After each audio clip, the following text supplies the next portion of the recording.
great to start another week with all of you at home. We do begin tonight with these two new back-to-back storms. 77 million Americans across several states on alert right now. Significant snow in some places, freezing rain, wind from Colorado all the way to the East Coast. Two storms, one hitting tomorrow, another on Wednesday, a conveyor belt of storms that won't stop. The first storm, Tuesday into Wednesday, from Texas to Nashville, from Richmond, Virginia to Washington, D.C., heavy rain and snow. The second storm starting early Wednesday from Chicago to Detroit, then snow and freezing rain from Philadelphia to New York City to Boston. Of course, it all comes after the weekend storms. 3 inches of snow in New York City, up to 5 inches on Long Island. Treacherous roads. This is Bourne, Massachusetts, the gateway, of course, to Cape Cod, after more than 6 inches of snow. And now two new storms coming, hitting many of the same places. So let's get right to our chief meteorologist, Ginger Zee. She's tracking it all again tonight. Hi, Ginger. Hey.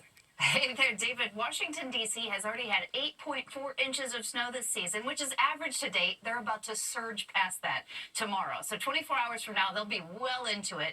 And we'll time it in a moment. But from Atlantic City back to Louisville, Kentucky, there are warnings for storm number 1. You see the blue there on the map. From Grand Rapids and Saginaw, Michigan, back to Garden City, Kansas. That's for storm 2. We'll get to it. Let's get into the timing. Tomorrow morning, it's northern Kentucky into West Virginia. Throughout the afternoon hours, it picks up in Washington, D.C. and much of Virginia.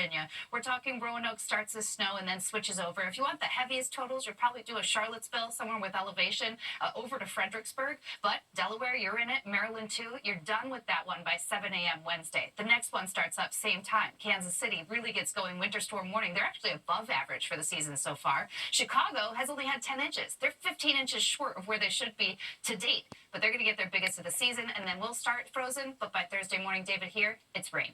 Yeah, what a mess there on the map for much of this country. Going to be tough going. Ginger, thank you. We'll see you first thing in the morning. Just moments ago at the White House, President Trump saying he will enforce a 25% tariff on steel and a new 25% tariff on aluminum coming into this country. Of course, meant to help American manufacturers of steel and aluminum right here. But what it could also do when it comes to the cost of construction and the prices on everything you pay, from cars to canned goods. Barry Bruce with the breaking news from the White House.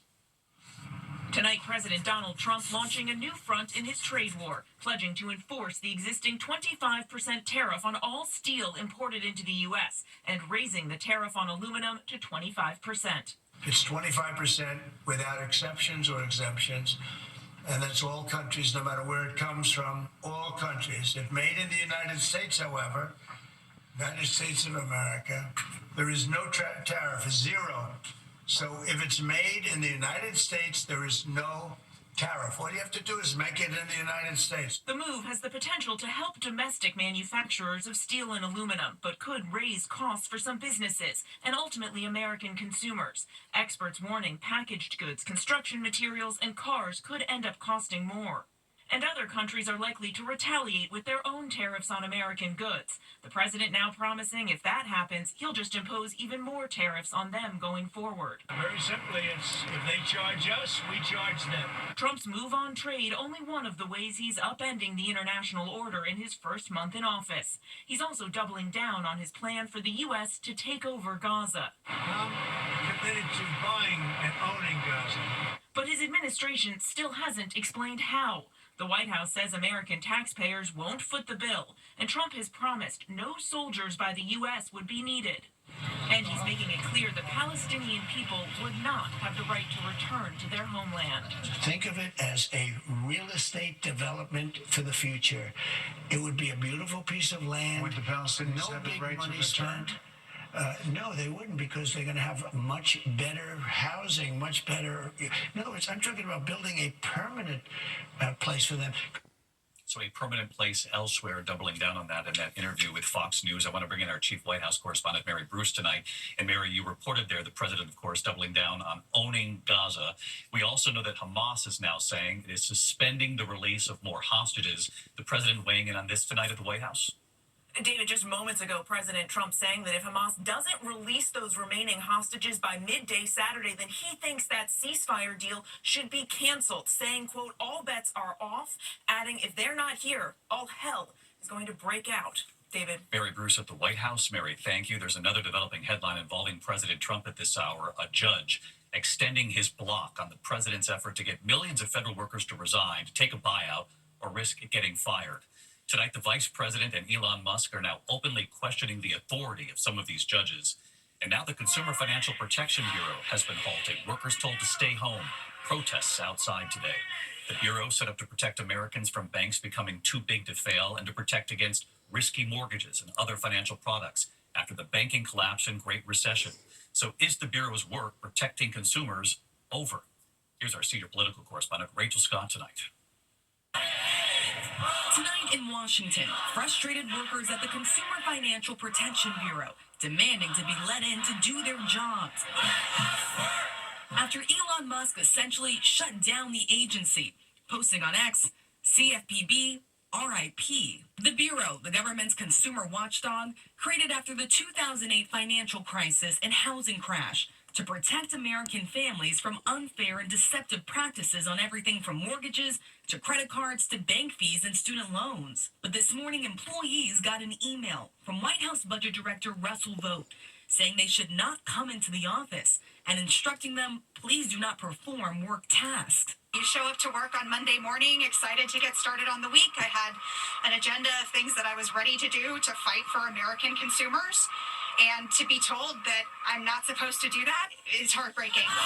Like 2 million other federal workers, the people here face a stark choice. Take the government's buyout offer to get paid through September or risk getting laid off. April Goggins, who works for the Department of Health and Human Services, wrestled with that decision. Yeah, I think the last 3 weeks have been a little bit like some psychological warfare. I mean, just getting tossed back and forth between, do I need to worry about moving? Am I going to lose my house? Do I need to worry about my job? And what can I and cannot do? The deadline to accept that deal was extended to today. Now a federal judge has put it on hold yet again. But April tells me her decision is made. No, I'm not resigning. I'm gonna hold the line. I'm not resigning. Why? You're not. First of all, you're not gonna bully me out of a job. The judge's decision to put the buyout offer on hold just one in a series of legal setbacks for the new administration. And on X, Musk lashing out at the judges, calling a New York judge who blocked his efforts to access Treasury data a corrupt judge protecting corruption, adding he needs to be impeached now. Vice President J.D. Vance taking it even further, posting, if a judge tried to tell a general how to conduct a military operation, that would be illegal. Judges aren't allowed to control the executive's legitimate power. The big question, will the administration openly defy the rulings of these courts? Tonight, one federal judge determined that's already happening, finding the administration violated his order to fully lift its pause on federal funding, calling the pause likely unconstitutional, and adding that it continues to cause irreparable harm to a vast portion of this country. Elon Musk and his team have already gained access into at least 15 federal agencies. Musk, a billionaire, is the world's richest man. He owns the social media platform X, Tesla, and SpaceX. And tonight, there are reports that he's making a play to buy OpenAI, a leading artificial intelligence company. The president did launch an initiative with companies, including OpenAI. So this does raise questions about a possible conflict of interest for Musk, who is working with this administration, and raises concerns about his growing influence, David. Rachel Scott there at the White House as well. Rachel, thank you. We're also following a breaking story involving a deadly plane collision at an airport in Scottsdale, Arizona. At least one dead. Others have been transported to trauma centers tonight. This all involved a Learjet coming in for landing, veering off the runway in Scottsdale, then colliding with another Gulfstream jet.